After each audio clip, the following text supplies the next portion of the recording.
Alamgir news 24 live अहमदनगरमध्ये आपलं स्वागत आहे। खुशखबर खुशखबर खुशखबर। प्रिंटिंगच्या कुठल्याही कामासाठी अवश्य भेट द्या ज़हीर ग्राफिक्स डिजाइन व प्रिंटिंग। मैं सभी पत्रकार भाइयों का बहुत बहुत शुक्रिया, अभिनंदन और धन्यवाद करना चाहता हूं कि आप हमारी इस प्रेस कॉन्फ्रेंस में आ जाए। वो कहते हैं ना, बड़ी दूर से आया हूं, प्यार का तोहफा लाया हूं। मेरा मकसद ये है कि दोस्तों, इस देश में जो नफ़रत आपस में पैदा की जा रही है, जो देश में हज़ारों साल से एक गंगा जमुनी तहजीब थी, हम गांव में रहते थे तो हिंदू औरतें अपने बच्चे को मस्जिद के पास लेके आती थीं और गिलास में पानी देता था, बोले ज़रा नमाज़ पढ़ के आप निकलो, फूंक दो तो मेरे बच्चे की बीमारी दूर हो जाएगी।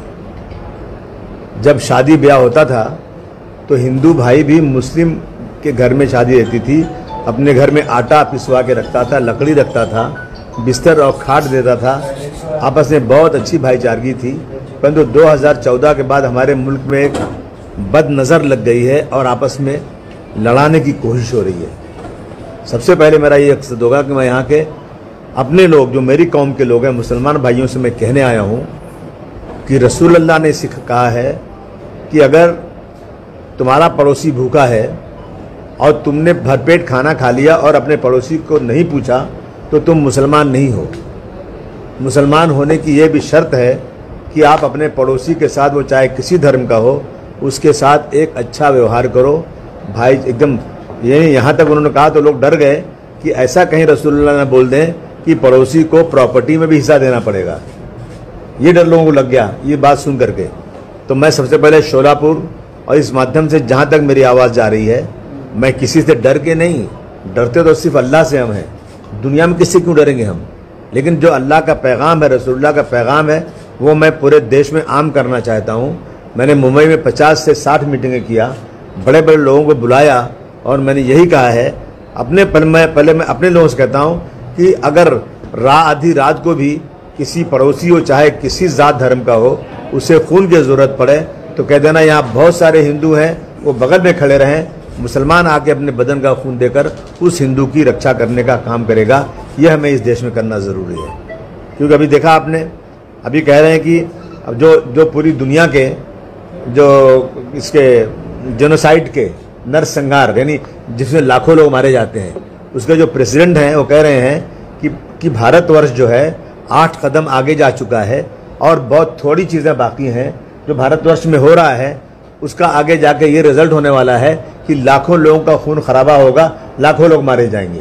तो मैं कहूँगा कि जलेंगे हम तो जल जाएगा सारा गुलसिता माली, समझ मत अहले गुलशन में मेरा ही आशियाना है।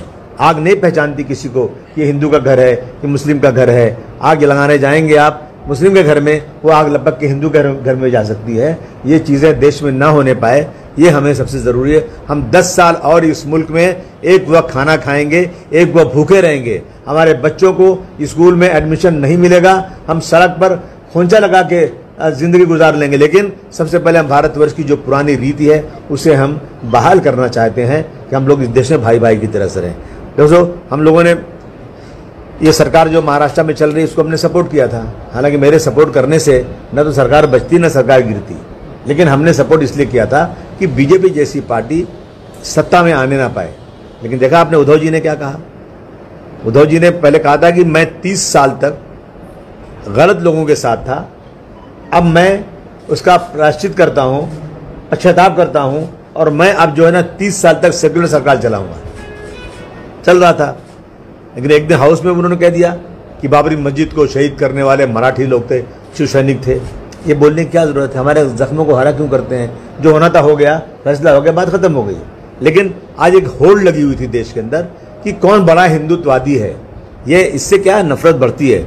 हमने इस सरकार को सपोर्ट किया, लेकिन इस सरकार ने हमारी 2.5 साल रहने के बाद भी मैं कांग्रेस और एनसीपी से एक सवाल पूछना चाहता हूँ कि आप सेकुलर हैं, अपने आप को सेकुलर कहते हैं, 2.5 साल में आपने मौलाना आज़ाद कारपोरेशन का गठन नहीं किया, जिसमें कुछ गरीब मुसलमानों को पैसे मिलते थे, जाकर वो बिजनेस कर सकते थे, लोगों को लोन मिलता था, लेकिन उसका प्रेसिडेंट, उसकी बॉडी नहीं बनाई गई।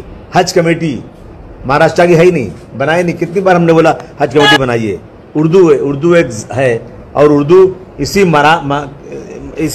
मराठवाड़े में फली फूली है और ये उर्दू अकेडमी आज तक नहीं बनाई गई। उसको बिल्कुल जो उर्दू इसी मुल्क की जबान थी उसे परदेसी बना दिया गया अपने देश में। इसी उर्दू ने इंकलाब जिंदाबाद का नारा दिया। आमच्याकडे सर्व प्रकारचे printing, flex banner, vinyl printing, visiting card, letter head, bill book, wedding card, brochures, pamphlet, poster, ID card ही सर्व कामे एकाच छताखाली। संपर्क Zaheer screen printing, Ahmednagar. Mobile number 88 88 57 95 40। उत्तम दर्जा, उत्तम सर्व्हिस म्हणजे फक्त झहीर स्क्रीन प्रिंट। एकदा अवश्य भेट द्या।